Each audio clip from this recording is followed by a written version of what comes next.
Habe ich mich umgesehen. Das erste Mal umgesehen. Und dort habe ich geweint um Dresden, geheult. Geheult um meine Stadt.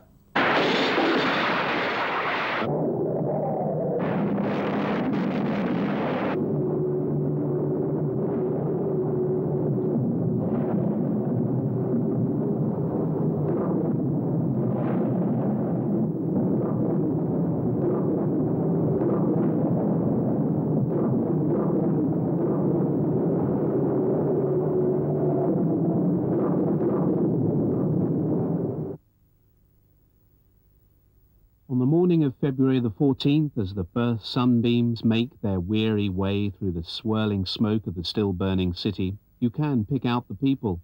Tens of thousands of them trying to escape from Dresden via the city's arterial roads.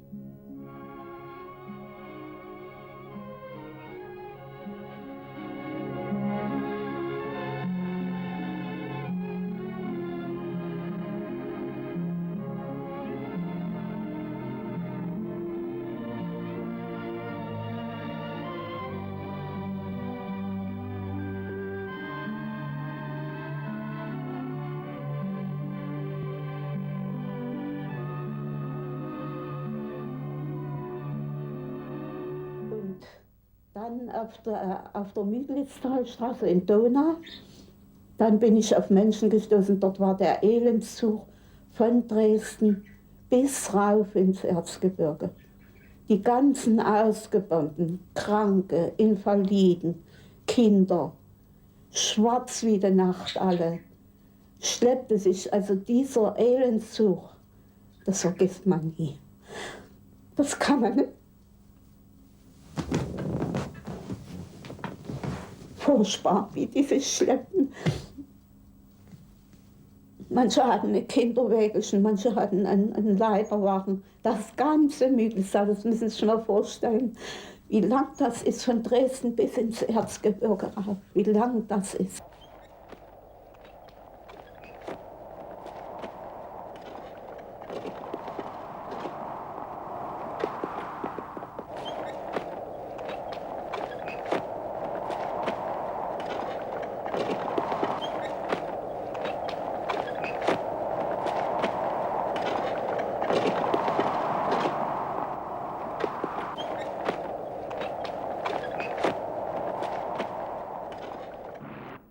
On the morning of February the 14th, 1945, 450 flying fortresses of the American Air Force take off for the third air raid on Dresden. The threefold blow on the dying Saxon capital is to complete the work.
It is not only the bombers which make this third attack so horrible, but most of all it's the escort fighters, the Mustangs.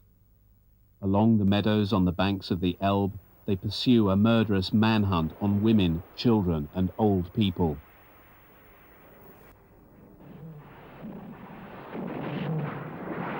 Und da kam wieder ein Flieger, einer, ne? ganz, ganz tief. Die haben tatsächlich auf die einzelnen Menschen gezielt.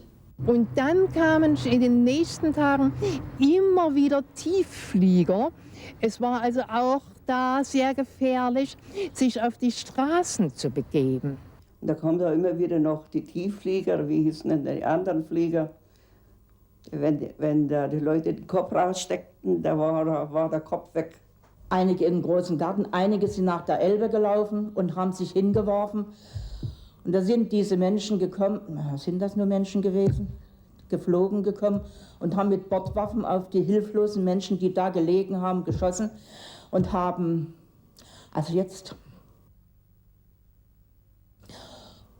haben so viele noch getroffen, verwundet. Wir hatten ja nichts mehr.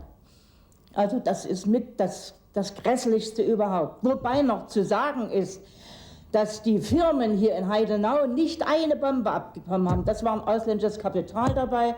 Die kriegten nicht eine einzige Bombe ab. Aber die Margarinefabriken, die wurden bombardiert, ist auch gegen die Menschen, auch gegen uns gerichtet gewesen. Es war kaum zu beschreiben. Ich kann das bloß bestätigen, dass die Flieger so tief kamen, als hier die Heimbewohnerin sagte, so tief kamen, dass sie Freude dran hatten, wenn sie einen Menschen erwischten. Und das war auch nachher noch so. Das waren Kinder, Geisel, wer war denn noch da? Frauen. Who actually started this aerial warfare against the capitals? Well, I've been working on a biography of Winston Churchill for 15 years, and here I have to say that it has been proven beyond doubt. Winston Churchill unleashed the aerial warfare on the German cities in the summer of 1940, and for 3 reasons. First, in the summer of 1940, Churchill had just become Prime Minister of England, and at that time the desire for peace was becoming vocal. There were even secret rallies in the street in front of his apartment, peace rallies. People could no longer see any sense in the war. Poland no longer existed, France had been conquered. The Germans had already begun to offer peace conditions, which were quite acceptable. But these offers of peace were never published. Winston Churchill knew about it from decoding the radio. The German ambassador in Washington was contacted by the English ambassador in Washington, a memorable day. On July the 20th, 1940, the British ambassador, Lord Luthien, asked of his own bat, "What are the German conditions? What is the German offer for peace?" The German ambassador, Ernst Thompson, sent a radio message to Berlin, coded by the Enigma machine. The English ambassador wants to know what our offer is for peace. Churchill had it decoded and read it. On the very same day, July 20th, 1940, he summoned Air Marshal Sir Charles Porter, commander of the British Bomber Command, and asked him, "Sir Charles, what is the earliest moment at which we can attack Berlin to great effect?" Until that time, no bomb had fallen on London and none on Berlin. That is to say, neither had attacked the other's capital city. But now Churchill wanted to know how soon Berlin could be attacked. The answer from Sir Charles: "Prime Minister, it is still summer, July 20th. The nights are too short. We cannot even reach Berlin. The earliest time we could do it would be September 1st. Besides, we would also have the first 100 Sterling bombers then." The big 4-engine bomber aircraft were due to be delivered by that date. Churchill says, "Good, prepare everything for a full-scale attack on Berlin." And Air Chief Marshal Sir Charles Porter points out, "But Prime Minister, if we attack Berlin now, and we know from the radio decoding that Hitler had given the order not to attack London, and that he has not ordered a general area warfare on English cities, I point out, if we attack Berlin now, Hitler will raise his embargo and will unleash an attack on London."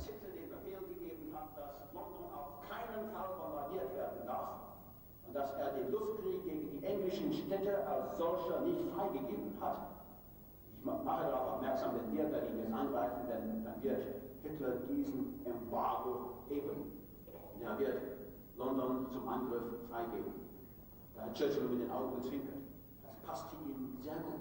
Churchill blinked his eyes. It suited him perfectly that Hitler would now bomb London. It was not yet possible, the nights were too short.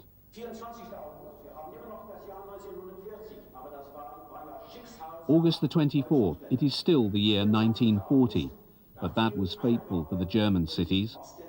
August the 24th, and a bomb falls on London, in the working class area. Nobody was killed, just a few chickens were killed. A German aeroplane had lost its bearings. The crew was later court-martialed by the German Air Force. I know those names. But that was reason enough for Winston Churchill to ask at 9:10 on the next morning, August the 25th, for a direct line from his country seat Chequers to the headquarters of British Bomber Command. I demand that Berlin be attacked tonight with at least 100 planes. Again, the British Bomber Command refuses.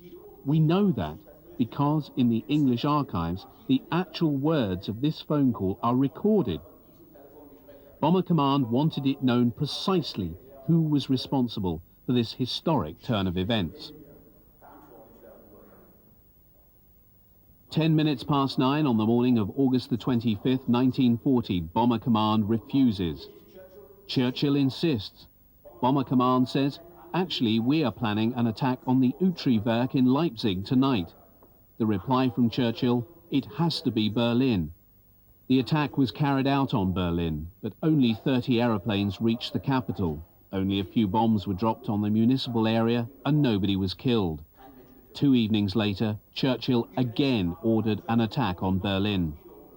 This time Hitler went in person to Berlin. We know that because we know exactly what Hitler was doing at that time from his servants' diaries. I have the journals from Goering and from Field Marshal Milch. We have many private journals from prominent figures, the VIPs of the time. Hitler went immediately from Ober-Salzberg to Berlin to be with his people, because he now understood that the English had started to attack his capital. The Air Force wanted to strike back. Hitler said no, still no permission to attack London. Hitler sent for a lawyer, not in order to start legal proceedings against the English. He sent for the lawyer, Dr. Ludwig Weishauer, and told him, you will fly to Stockholm immediately, contact the British ambassador, Victor Menet, and give him the details of the German peace offer. I read the file which holds the written proof that Churchill ordered Menet to refuse access to the German lawyer. On the same day, Hitler asked Rudolf Hess, please get in touch with your English friends and tell your English friends or any voter that we are only looking for peace. And my offer for peace is the following. He would be prepared to withdraw the German troops from France, the Netherlands, Belgium, even